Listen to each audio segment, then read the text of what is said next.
This film, I just wanted it to flow forward, like a river, like anything that's just a moving force. This film was going to move down the road like that because this is the journey the character was on. Ernie Hudson has only worked on sort of big Hollywood blockbuster, either TV shows or films. So he, and a lot of the other actors, Sandra Dee Robinson, before she was married, her name was Sandy Ferguson. I mean, she's a big soap actress, you know, on General Hospital and, you know, whatever those shows are. I mean, she was sort of the star of all of those.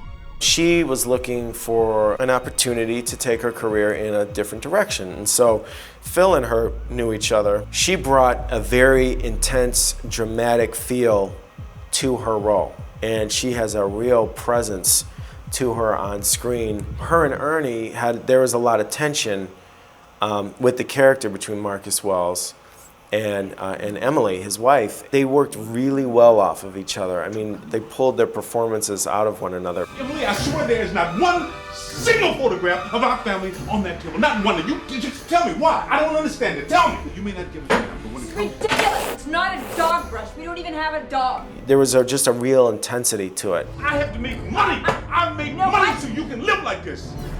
Doug Jones, who was supposed to be in the movie, who actually is in the movie, but he's not on camera. He plays the voice of Charlie. Who are you? Who are you? You know who I am.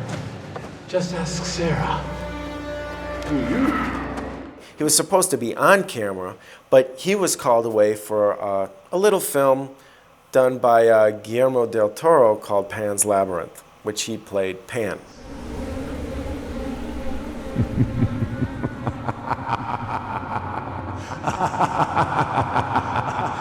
Then we have Billy Zapko, Dean Bahar, Ron Gilbert, who played the guys in The Office. Outstanding. I mean, Billy Zapka, I haven't seen him play a role like this. He played the nemesis in The Karate Kid. You know, he's played a lot of parts like that. And there's a whole other side to Billy. He's a very thoughtful filmmaker and producer in his own right. And he really brought a wonderful presence to his role. Look, obviously you're having trouble focusing after your loss. Don't get defensive, Marcus. Happens to the best of us. I mean, we understand. In reference to the UD report, the raw data was prepared correctly for you when it was handed to you a month ago. Frankly, it was the summations. I mean, the organization, it was like... It's unsound.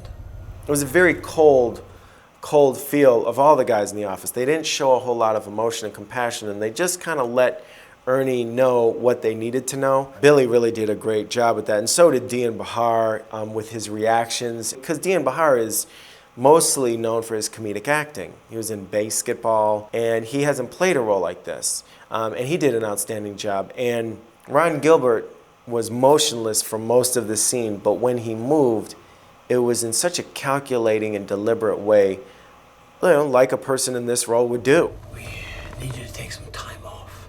He was just amazing. But you know, these guys are all seasoned. We massaged that scene in post-production, because I also am the editor, with Phil, so much. That office scene was one of the longest to cut, but it's one of our favorite scenes. Charlie's coming back to kill me. What do you think of that? I see this kind of thing all the time. Jodie Schilling, and she's on, you know, like That's So Raven and like TV stuff.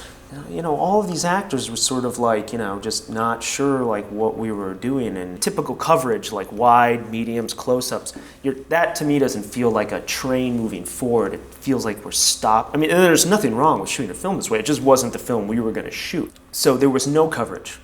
There was none, which is the wide shots and the close-ups and the mediums and this.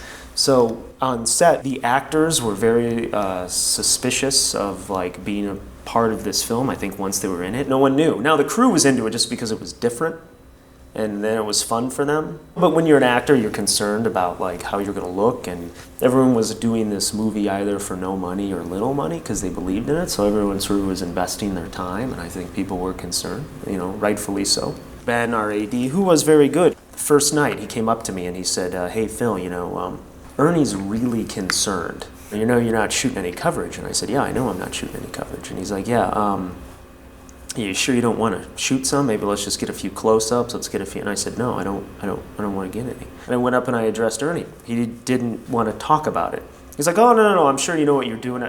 Nobody knew what we were making when we were doing it. And only when it was done, and I showed it to Ernie at his house, he said, now I understand.